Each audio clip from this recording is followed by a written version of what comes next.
Itu santer di luaran sana, ya, orang-orang mengkritik Anda karena Anda mengangkat sejumlah orang yang ditengarai adalah tim sukses Pak Jokowi, dan ini adalah upaya untuk balas budi. Padahal orang-orang berharap di era Pak Jokowi ini tradisi balas budi dengan menaruh orang pada jabatan-jabatan di BUMN itu berakhir. Dan Anda kan profesional. Anda kan harusnya bisa menjaga agar marwah profesionalisme itu tetap ada juga di BUMN. Tapi Anda menjadi bagian dari politik balas budi tadi. Apa jawaban Anda? Saya jaga amanahnya, tidak hanya dari Bapak Presiden, tentu kepercayaan daripada rakyat semua. BUMN itu jumlahnya 108. Sulit mengontrol jumlah sebanyak itu. Karena itu sejak awal kita menekankan transformasi BUMN di mana jumlahnya kita ciutkan menjadi 41. Alhamdulillah sudah terjadi. Dari 27 menjadi 12. Lalu sekarang kita bicara direksi dan komisarisnya. Itu kan jumlahnya dulu. Ya, 108 kali 5 sama 41 kali 5, lebih mudah 41 kali 5 mencari orang. Kalau kita lihat, itu jelas bahwa komposisi di komisaris BUMN bukan direksi. Kalau direksi harus profesional. Ya. Kalau komisaris itu keterwakilan dari 3. 1, perwakilan masyarakat. 2, perwakilan profesionalisme. Yang 3, perwakilan kementerian. Di undang-undang jelas. Ya, saya bicara dengan ombudsman, KPPU, kita temukan secara transparan ya, bahwa undang-undang kita mengatur keterbatasan tapi tidak mengunci. Contoh, tidak ada larangan yang bicara bahwa kementerian tidak boleh menaruh komisaris di BUMN. Tidak ada undang-undangnya. Ini undang-undang BUMN ya? Undang-undang BUMN ataupun yang lain. Kalau ternyata ada, ya pasti saya terapin. Saya tidak mungkin menjadi figur yang tidak taat undang-undang. Di situ juga jelas ada undang-undang. Bahwa yang perwakilan masyarakat dari partai itu diperbolehkan tetapi yang tidak aktif. Ada di situ. Yang aktif nggak boleh. Kalau undang-undangnya dihilangkan, tidak boleh ada keterwakilan masyarakat, apakah partai, ataukah relawan, apakah siapapun yang namanya domain masyarakat, ya kita jalankan. Sama juga sangat senang untuk profesionalisme yang hari ini masih percaya dengan transformasi yang ada di BUMN. Kita rekrut the best people. Nah, lalu bagaimana konteksnya dengan yang masuk kategori, pernah korupsi, pernah di partai. Tidak qualified. Nah, apa yang kita lakukan? Yang tidak qualified dulu, karena yang korupsi saya akan tanyakan itu. Apa yang kita lakukan? Makanya kita bangun, harus di training ulang untuk mengerti korporasi dan juga sesuai dengan job desk-nya. Yang perwakilan masyarakat, jobnya apa? Tentu bagian bagaimana menyambung daripada kepentingan masyarakat dengan BUMN. Yang pemerintahan tentu tadi, PLN, Pertamina itu juga harus bekerja sama dengan baik dengan Kemenkyu karena banyak yang namanya subsidi. Dan subsidi itu harus diaudit oleh BPKP dan BPK. Dan Kemenkyu, di situ ada keterwakilannya. Atau misalnya di industri pertambangan, ada keterwakilan dari Kementerian SDM. Nah, hal-hal kompleksiti itu terjadi, tetapi undang-undangnya tidak pernah melarang. Berkaitan dengan undang-undang, kalau kita bicara undang-undang BUMN, sebenarnya di situ juga ada klausal bahwa komisaris itu harus punya kecakapan juga berkaitan dengan, atau kompetensi dia berkaitan dengan industrinya atau bisnisnya. Kemudian di situ juga disebutkan bahwa ya paling tidak dia menguasai. Tapi faktanya ada 18 orang dalam catatan yang saya kumpulkan yang kemudian menilai ini semua adalah orang-orang yang ditengarai tadi adalah tim sukses. Kita nggak, katakanlah Anda tidak melanggar undang-undang, tapi etikanya bagaimana? Nah, kalau kita bicara etika, kita balikan juga.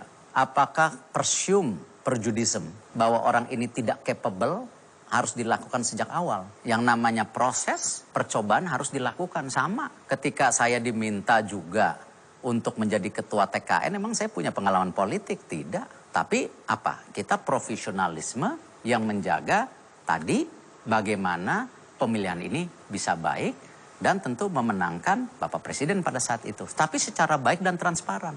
Nah sama, individu-individu ini kan menjadi perwakilan kemasyarakatan. Bahwa Kalau itu kita, dulu adalah tim sukses? Itu realita. Saya juga dulu ketua tim sukses jadi menteri.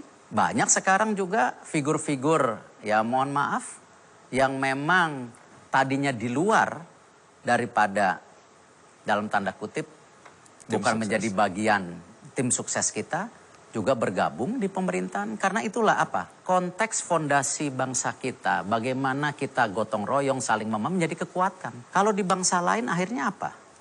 Konsetan politik saling menuduh, saling memenjarakan. Akhirnya apa? Kita kehilangan orang-orang yang bagus, yang juga mungkin tidak sama pemikirannya dengan kita. Tetapi perbedaan itu yang membuat kita kuat. Selama ketika di dalam satu payung itu menjadi sebuah kebersamaan. Nggak bisa ketika dalam satu payung masih berbeda. Nah hal-hal ini saya rasa itu yang luar biasa di Indonesia mengajarkan kita bagaimana kita membangun bangsa kita tadi. Bukan dilihat dari perbedaannya, tapi bagaimana kebersamaannya yang harus kita lakukan untuk bangsa kita sendiri gitu. Tadi nah jadi Anda konteks yang namanya komisaris, ada rule of the games-nya kita lakukan.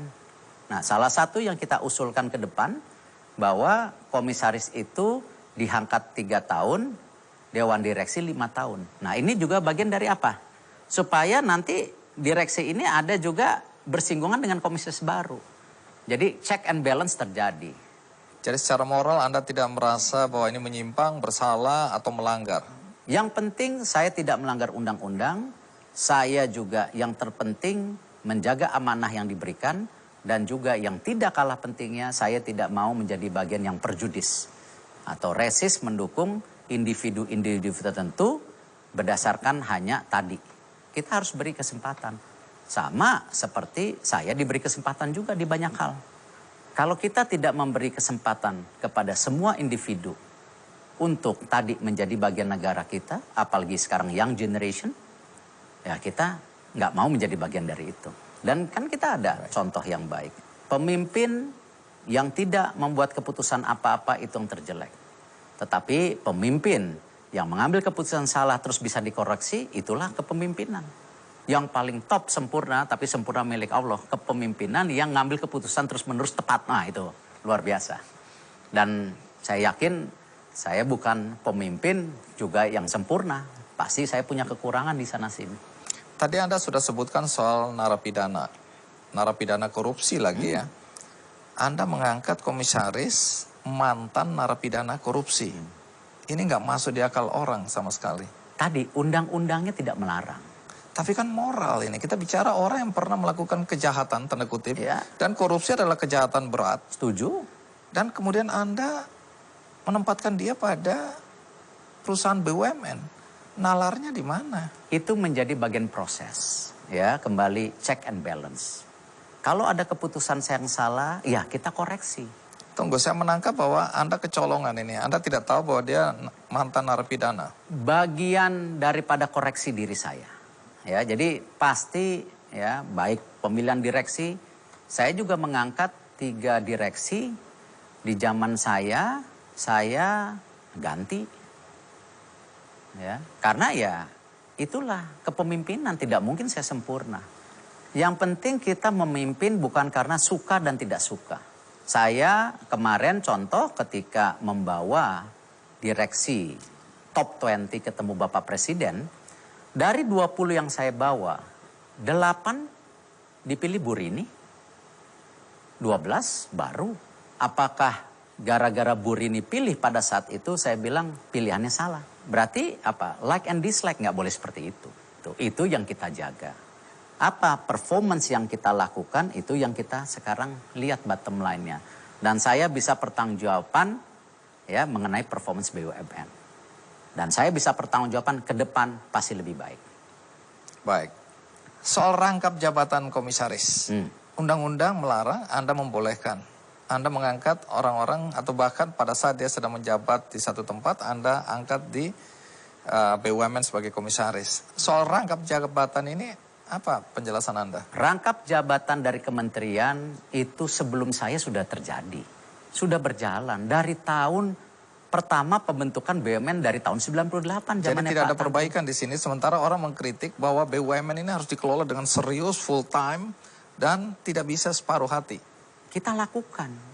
Karena itu tadi saya bilang, porsi daripada leadership profesional yang kita tarik sekarang, itu saya pertanggungjawabkan. Bagaimana Pak Chandra Hamzah di BTN, ada bekas menteri, kita tarik juga Pak Doni Monardo. Kenapa? Di Mind ID untuk apa tugasnya? Lingkungan hidup. Karena saya tahu track record Pak Doni di lingkungan hidup sangat proven. Tambang ke depan harus friendly dengan alam. Lalu kita taruh figur-figur lain yang saya tidak bisa sebutkan satu persatu. Dan banyak sekali sekarang di jajaran direksi juga kan kita tarik dari the best talent yang Indonesia punya. Saya juga dituduh. Ketika saya ngangkat Fajrin dari Bukalapak, oh ini KKN. Satu, saya nggak punya saham di Bukalapak. Kenal yang punya, kenal. Tetapi saya pastikan Fajrin bekerja dengan luar biasa. Mentransformasi Telkom. Ketika saya tarik Soleh Ayubi dari United Healthcare, saudara saya nggak kenal. Tetapi di talent pool yang saya dapatkan, tidak hanya di global dan di dalam negeri, kita coba ambil the best talent. Karena itu sekarang 5% alhamdulillah tercapai. Apa? Direksi BUMN di bawah 42 tahun. Kenapa ini penting? Karena kenapa? Ke depan mesti ada sustainability BUMN. Dan anak-anak muda ini penerus.